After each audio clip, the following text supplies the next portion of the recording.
네, 우리나라에서는 뭐 1년에 한 번 전 국민이 긴장하는 날이 있는데요. 바로 내일이 2016학년도 대학 수학 능력 시험이죠. 네. 항공기 이착륙도 제한이 되고 출퇴근 시간도 조율이 되고 그만큼 이제 사회적으로 굉장히 중요한 날인데요.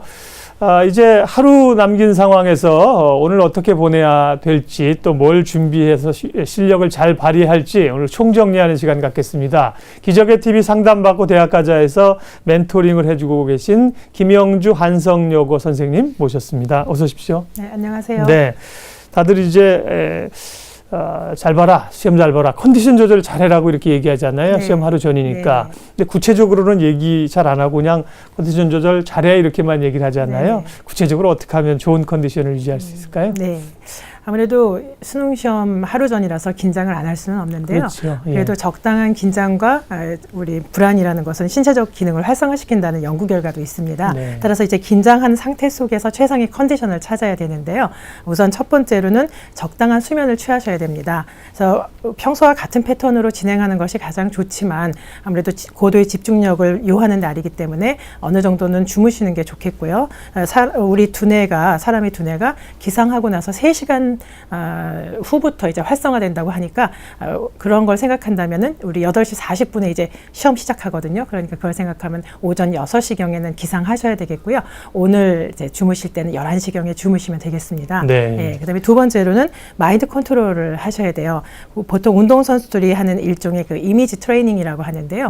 주무실 때 눈을 감고 내일 아침에 일어나서 머리 감고 아침 먹고 그다음에 버스 타고 수험장으로 가고 1교시 시작하고 해서 쭉 그 하루의 일과를 맨 마지막 5교시 제2외국어 끝날 때까지를 한번 이미지로 그려보시는 거죠. 그러다 보면은 중간중간에 준비물 빠진 것도 기억이 나시고 또 어떻게 돌발 상황에 대해서 대처해야 되겠다라는 생각도 이제 갖게 되셔요. 그래서 생생하게 일어나야 될 일들을 생각을 하다 보면은 마음이 좀 이제 담담해지시죠. 그러면서 자신감이 생긴다고 학생들이 그렇게 말하거든요. 한번 활용해 보시면 좋겠고요. 그다음에 이제 마지막으로 수능 전날 이제 긴장된다고 청심환을 드시는 분이 있는데 평소에 드시지 않았던 거면은 굳이 드시지 않으면 좋겠고요.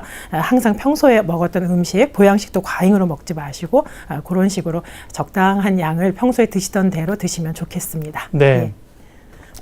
교사시니까 지금 이제 학생들 가르치고 학생들에게도 이제 늘 지도하실 텐데 오늘은 이제 또 잠 잘 때도 이렇게 주무시고 준비하시고 평상시 학생들 얼마나 이렇게 존중해서 대하시는지 제가 딱 감이 옵니다.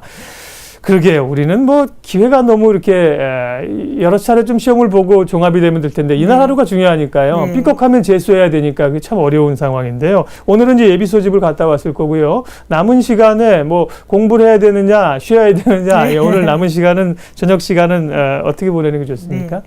사람마다 다르긴 합니다. 예. 근데 이제 사람마다 다르긴 하지만 수능 시험도 일종의 학교 시험이라고 생각한다면은 네. 그렇다면은 뭐 수능 전날까지 그러니까 오늘까지 끝까지 마무리 공부를 하시라고 저는 그렇게 말씀드리고 싶습니다. 네, 물론 밤새 공부하면 안 되고요. 그렇죠. 조금 정리하는 시간으로. 네네. 어쨌든 간에 우리가 어떤 특별히 시험을 보는 그런 행사이니까 제일 중요한 게 이제 학습이겠죠. 네. 공부를 조금 가볍게 이제 한다고 하면 네네. 오늘은 어떤 걸 좀 정리하면 됩니까? 네. 우선 첫 번째로는 오답 노트입니다. 네. 그래서 오답 노트를 좀 가볍게 확인을 하시고요. 틀린 문제는 항상 다시 또 틀리게 되어 있거든요. 그래서 오답 노트 한번 확인하시고 만약에 오답 노트를 안 갖고 있다 그러면 6월 모의고사나 9월 모의고사 문제를 좀 풀어보시면 좋겠고요. 두 번째로는 우리가 뭐니 해도 탐구입니다. 왜냐하면 시험 전날에 우리가 정리할 수 있는 건 탐구 과목이죠. 그래서 탐구 과목 중에서도 사탐 같은 경우에는 교과서 펼쳐놓고 큰 제목 보시면서 순서대로 쭉 한번 읽어보시고요. 중간중간에 나오는 도표 같은 것들 의미 파악하시는 게 좋겠고요. 과탐 같은 경우에도 다르지 않습니다. 교과서 펼쳐놓으시고 제목마다 보시면서 그래프라든지 도표라든지 그림 같은 것들 유의해서 보시고 공식 한번 활용해 보시면 되겠습니다. 그리고도 만약에 시간이 남으신다면은 EBS 교재 연계가 많이 되고 또 이게 좀 공식화되어 있어요. 출제가 늘 빈번한 곳은 계속 출제를 하니까 예를 들면 영어 뭐 추론이라든지 빈칸 추론이요. 아니면 또 문법 같은 국어 같은 경우에는 문법의 파생어나 합성어 문제라든지 아니면 사탐 과탐 경우에는 도표 같은 것들이 보기 지문 이제 그대로 출제되는 경우가 많이 있습니다. 그래서 아까 제가 말씀드린 대로 사회나 과학 교과서를 옆에 놓으시고 EBS 교재 놓으시고 같이 한번 살펴보시는 것도 좋겠고요. 그럼에도 불구하고 또 시간이 남으시는 경우에 한해서는 1교시 대비를 좀 하십시오. 1교시는 국어 영역인데 보통 우리가 이제 수능에 적응하는 시간이 좀 필요해요. 맨 처음에 1교시는 10분에서 20분을 우리가 집중하지 못하고 좀 이렇게 당황하는 그런 시간이 있는데 그때 문법 문제가 나옵니다. 그래서 문법 문제는 그때 당황하지 않게, 근데 문법이 어려우면 더 당황하겠죠. 그래서 당황하지 않도록 문법 문제를 먼저 좀 EBS 교재를 통해서 풀어보시는 것도 좋을 것 같습니다. 네. 시험 하루 전날 컨디션이나 그 다음날 동선들을 머릿속으로 쭉 체크를 해보고요. 문제도 틀렸던 문제라든지 이런 걸 보라고 하셨습니다. 그러면 이제 많은 학생들을 이제 해마다 이렇게 대하시면서 수능 하루 앞둔 시점에서 뭐 건강도 있고 뭐 정리도 있고 제일 중요한 건 어떤 거라고 보세요? 지금에 와서는 아무래도 돌발 상황 같은 거 하고 건강인데요. 시험날 기침을 많이 하는 경우가 있어요. 그러면 좀 불편해지겠죠. 고열이 난다거나 또 복통으로 화장실을 가게 된다거나 하는 그런 돌발 상황, 질병 중에서도 좀 대비하셔서 적게 드시고 좀 몸을 따뜻하게 해주시고요. 또 하나는 여학생 같은 경우에는 생리를 좀 체크를 하세요. 그래서 용품 같은 것도 좀 미리 대비해서 가져가시고요. 생리통이 평소에 심한 학생이라면은 평소에 먹는 진통제에 한해서는 조금 상비적으로 가져가시는 것도 방법이 되겠습니다. 그리고 대부분 애들이 골절상을 입는 경우가 있어요. 우리 학생들이. 그래서 접질린다거나 하지 않도록 좀 조심조심 그렇게 지내시는 것이 좋겠습니다. 네, 군대에서도 제대 일주일 남겨두면 침상도 건너뛰지 말라고 그러는데요. 예, 조심조심. 몸이 이제 다치면 힘들잖아요. 네, 그래요. 천천히 하시고요. 최근에 수능이 보면 이제 물 수능이다 이렇게 쉽다고 얘기를 하더군요. 올해 수능 난이도는 예측을 좀 해보면 어떤 수준일까요? 네, 이제 수능 난이도는 사실 예측하는 게 참 어렵습니다. 그렇겠죠. 그런데 이제 저희가 통상적으로 한번 예측을 해보면 전년도 수능과 그다음에 올해 6월과 9월 수능, 9월 모의 평가를 가지고 이제 점수의 흐름을 한번 봅니다. 그래서 저희도 한번 보면 국어 A 같은 경우에 만점자가 작년 수능에서는 1.37%였어요. 근데 올 6월에는 1.91%였다가 9월에 6.12%가 됐습니다. 이건 어떤 뜻이냐면은 1등급을 받은 학생이 4%여야 1등급인데 지금 만점자가 6.12%라는 거는 1등급이 전부 다 만점자라는 거죠. 그리고도 넘친다는 뜻이거든요. 쉬웠다는 뜻이 됩니다. 수학 B 같은 경우에 전년에 쉬워가지고 이제 이렇게 설랑설레 했었는데 4.3%였거든요. 만점자가. 그런데 이번 6월에는 좀 쉬워졌다가 다시 또 9월에 4.11%가 되었고요. 영어 같은 경우에도 요번에 4.64%가 되었습니다. 그런 걸로 봤을 때는 요번에 수능은 국어나 수학이나 영어가 조금 전년도 정도 아니면 전년도보다 조금 쉽게 이렇게 조심스럽게 예측해 볼 수가 있겠습니다. 근데 이제 여기서 중요한 거는 이 과목들이 국어 A나 수학 B나 영어가 전부 이제 자연계 학생들에 해당되는 과목들이라서 어떻게 보면 자연계 상위권 학생 같은 경우에는 조금 변별이 떨어지겠다. 국어, 영어, 수학으로는 그렇게 되면은 과탐이 이제 좀 중요 키가 되겠다라고 조심스럽게 예측을 해볼 수 있겠고요.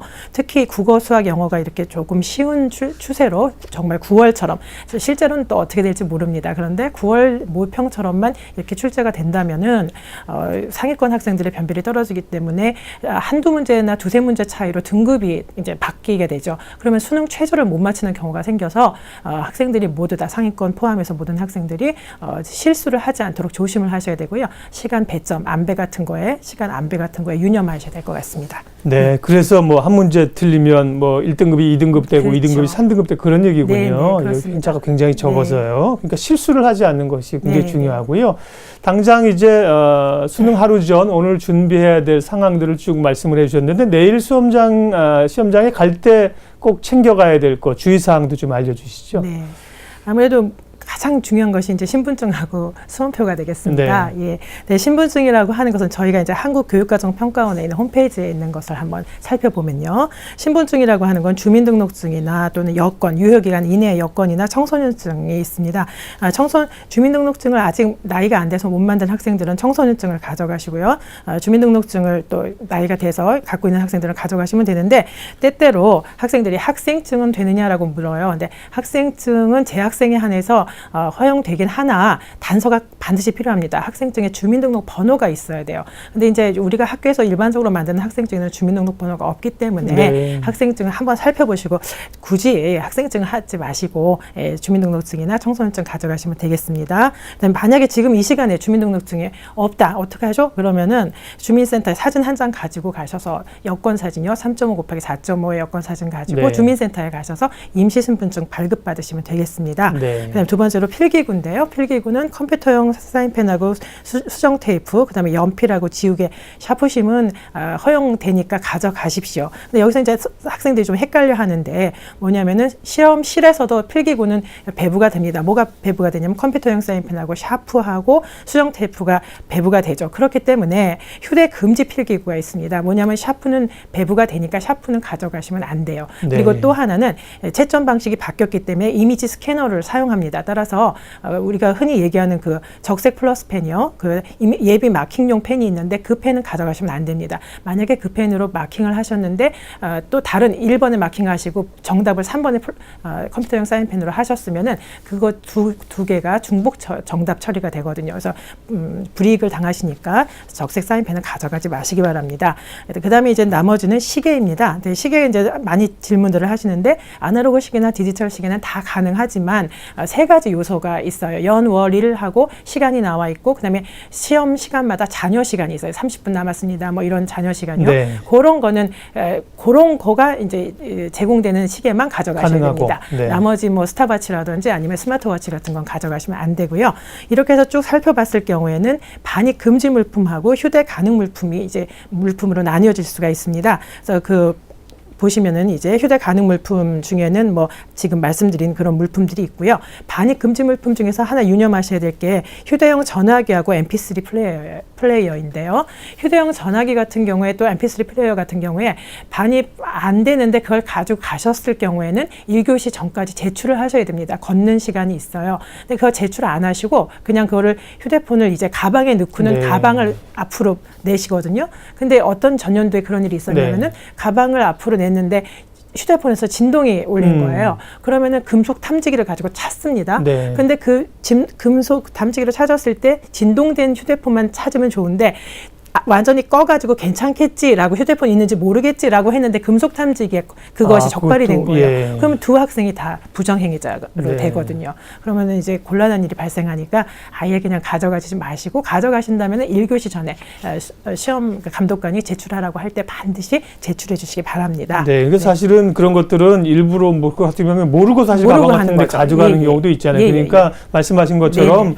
꼭 그날 그게 꼭 필요하지 않을 수 있으니까 그냥 집에 두고 가는 게 네, 그렇죠. 그리고 네. 간단한 시계 가지고 가시는 네, 게 좋을 네. 것 같고요. 입실 시간, 뭐 시험 장소 이런 건 오늘 확인했는데 그런 것도 당일날 이제 잘 찾아가야죠. 네, 잘 찾아가셔야 되고요. 또 부정행위 해당 유형 지금 말씀드린 네. 거. 근데 뭐 아예 그냥 커닝을 하는 거는 뭐 당연히 학생들이 안 해야 된다는 네. 걸 아는데 부정행위 중에서 좀 애매한 것이 있어요. 근데 종료령이 울렸는데 답안지를 작성하면 네, 그것도 네. 부정행위가 되고요. 그다음에 4교시 시험에서 이제 첫 번째 문제를 풀고 두 번째 과목을 푸는 그 시간이 안배되어 있습니다. 네. 그런데 이제 한꺼번에 놓고 이렇게 슬쩍 풀었다가 이제 그게 적발이 되면 그것도 부정행위가 되니까 네. 학생들이 주의하셔야 되겠습니다. 네. 아유, 들으니까 복잡합니다. 그러니까 뭐 펜도 나눠주는데 나눠주는 건 안 되고 빨간색은. 근데 뭐 이거는 이제 선생님들이 지도를 잘 하셨고 모의고사를 봤기 때문에 학생들이 그런 걸 알고 있습니다. 예, 몰라서 못하실 것 같지 않고요. 네네. 다만 이제 전자기기 이런 거 실수하지 않도록 네. 다 아시죠? 한번 정리하시라고 우리 김영주 선생님 말씀해 주셔서 도움이 네. 됐고요.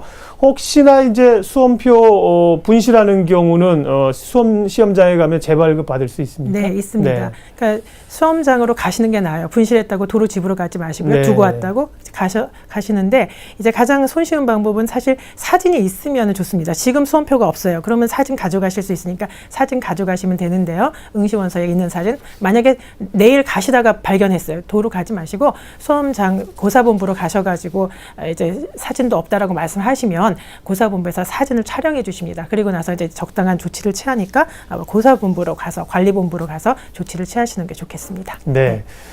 학생들은 이렇게 준비를 하시면 되고요. 또 학생만큼이나 같이 긴장하고 있는 분들이 학부모님들이잖아요. 네네. 그리고 뭐 일부는 학생들에게 사실 잘 해준다고 하는 게 학부모들이 부담 주는 경우가 많다고요. 네네, 그래서 이제 그렇습니다. 학생들에게 부담을 안 주고 학부모들이 잘 서포트하기 위해서는 어떤 걸 좀 하면 됩니까? 네.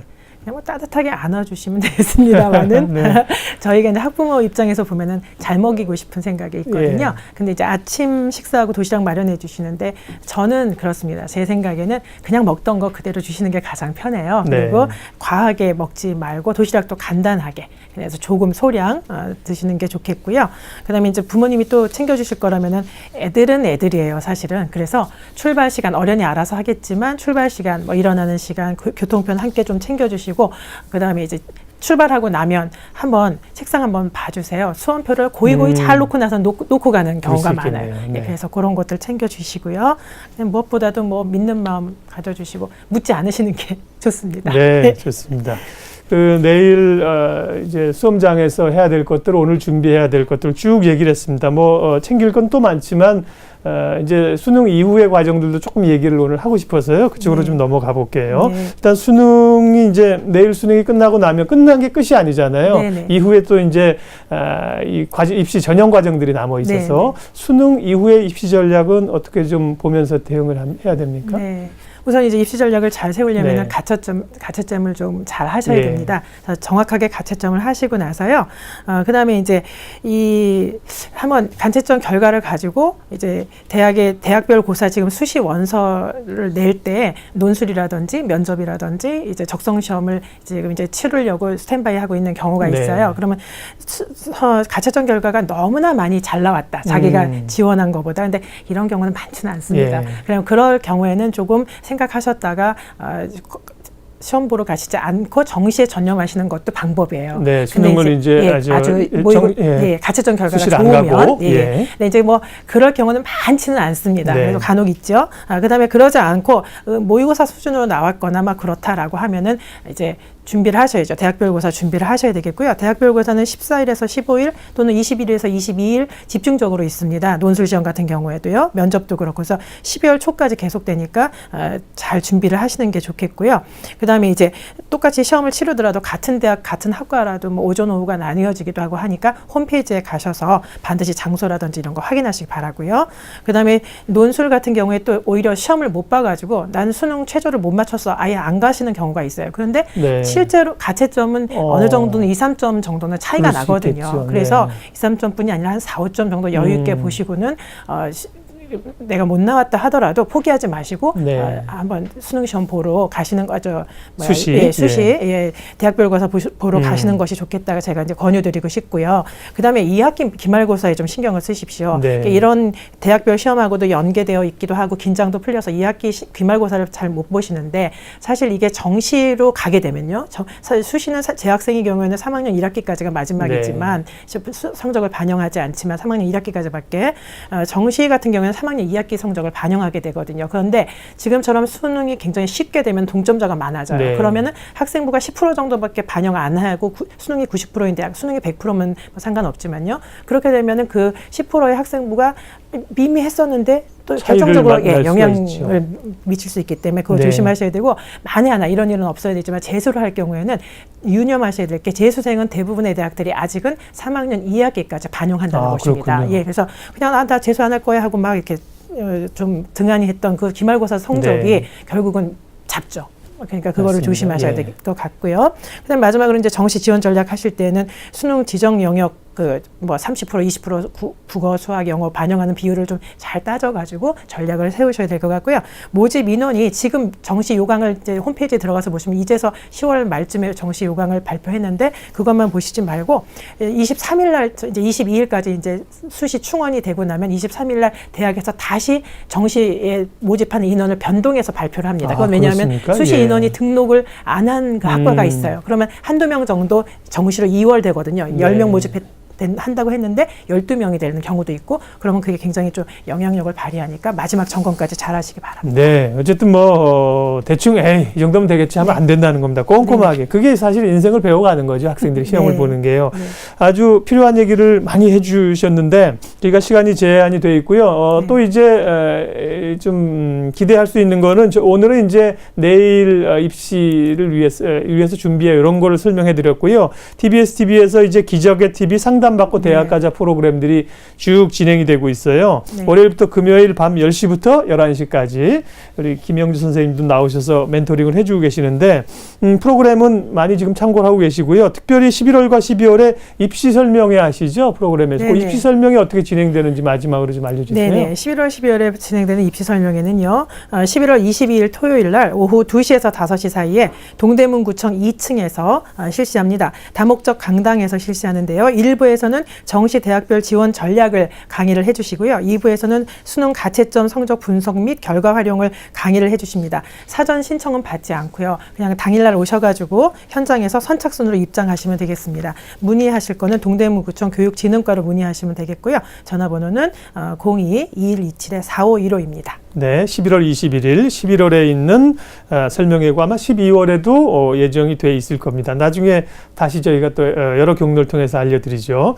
듣고 싶은 얘기는 너무 많은데 시간이 이제 있어서요. 마지막으로 수험생들에게 한마디만 좀 요점 정리해 주세요. 어떻게 잘 볼 수 있는지. 네. 이미 배는 떠났습니다. 그래서 이제 되돌릴 수는 없고요. 배에 남아있는 노와 돛이 허름하면 허름한 대로 이제 그걸 부여잡고 폭풍이랑 파도를 헤쳐나가시면 됩니다. 정말 초인의 정신력으로 내일 수능 대박 나시기 바랍니다. 네, 고맙습니다. 올해는 특별히 날씨가 춥지 않아서 이거 시험장 가는 데는 큰 어려움이 없을 것 같습니다. 침착하게 시험 잘 보시기 바라고 오늘 해주신 말씀도 잘 기억하셨으면 좋겠습니다. 한성여고 김영주 선생님 함께 해주셨습니다. 고맙습니다.